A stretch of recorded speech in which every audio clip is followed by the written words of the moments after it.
look at this, where we have to find the value of n. So we're still going around the sum formula. So we'll just have that there again.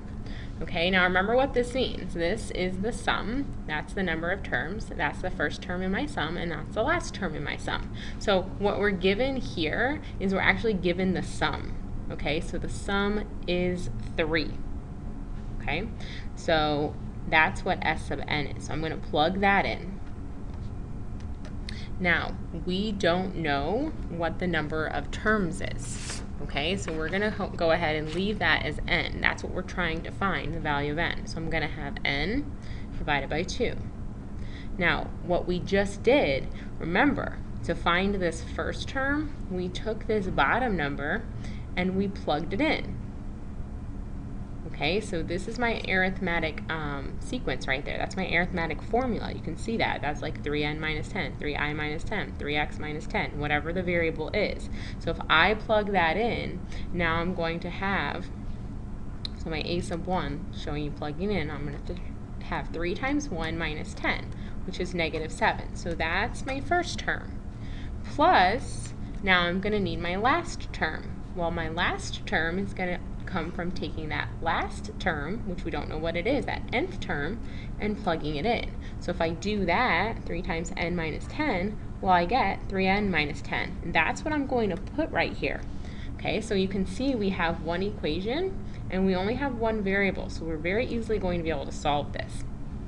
So I'm going to clean this up a little bit. So 3 equals n divided by 2 times, I'm going to add this together and get negative 17 plus 3n. Now it's just a matter of solving. So I'm going to go ahead and get rid of that fraction because I can't distribute that 2. That 17 and 3 are not even, so I want to get rid of that. So multiply by 2 on each side. And then I'm going to go ahead and distribute the n. And look at what's happening. What's that?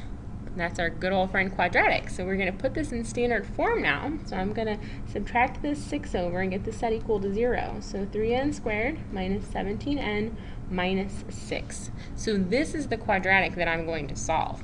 So remember, when we have quadratics that have this term in front of your squared, we go ahead and bounce that. So negative 18, negative 17. What numbers multiply to be negative 18, add up to be negative 17? We're looking at negative 18 and 1.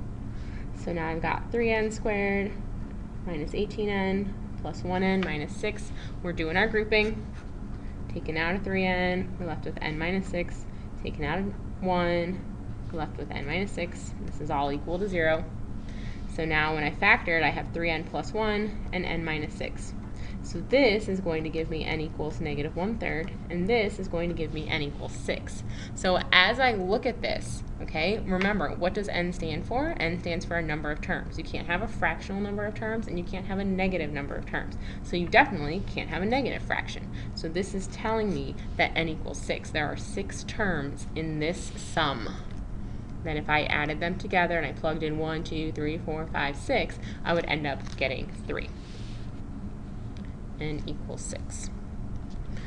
All right, we're going to do 2 word problems and then we are done.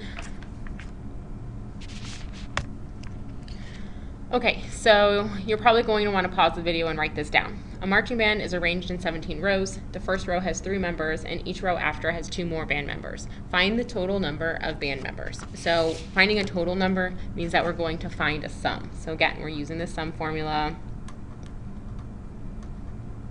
So we have to know what n is, okay? The number of terms that we're adding together. We have to know what our first term is. We have to know what our last term is.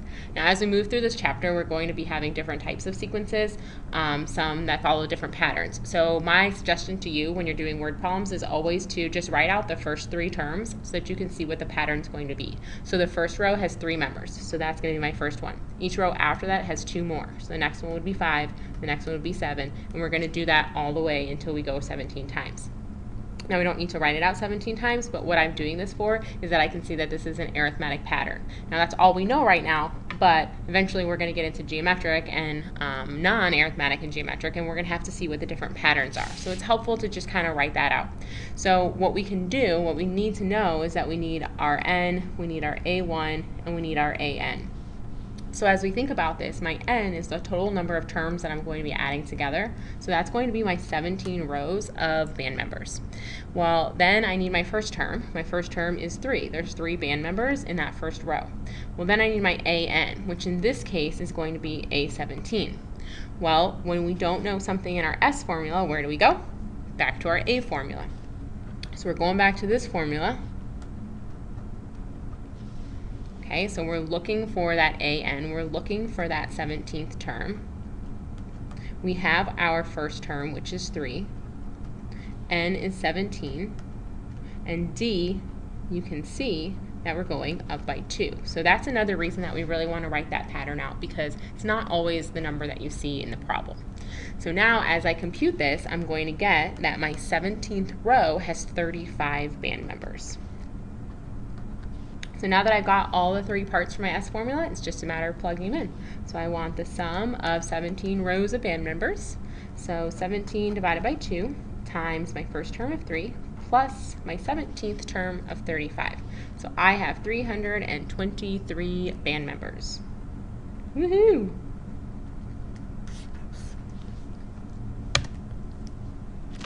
Okay, last word problem. Go ahead and pause this and write it down.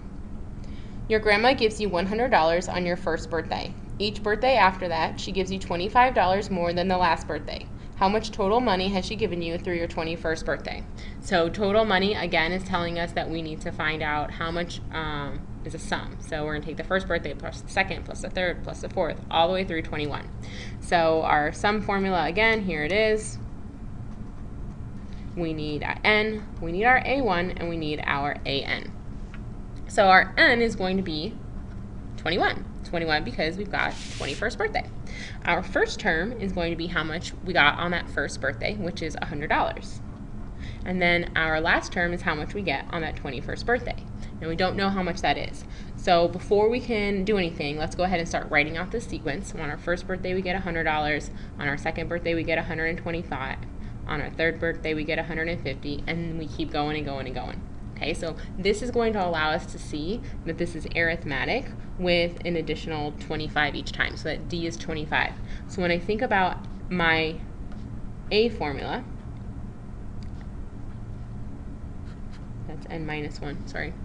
As I think about my A formula, what I want to do is start plugging things in. So I want to figure out how much money I get on my 21st birthday. So A21 equals A1, which is 100, plus n, I'm really sucking right now, sorry, 21 minus 1 times D, because n is 21. So there's my 21. So sorry, guys. So now, compute all of that, and we see that on our 21st birthday, we get $600. Wow, Granny is so generous. Do you have a grandma like that? All right, so now we're going to find that sum, see how much she's contributed to our college fund. So put n divided by 2, and then times that 100 plus 600 for my first birthday and my 21st birthday, compute that all, and get a whopping $7,350. Holy smokes.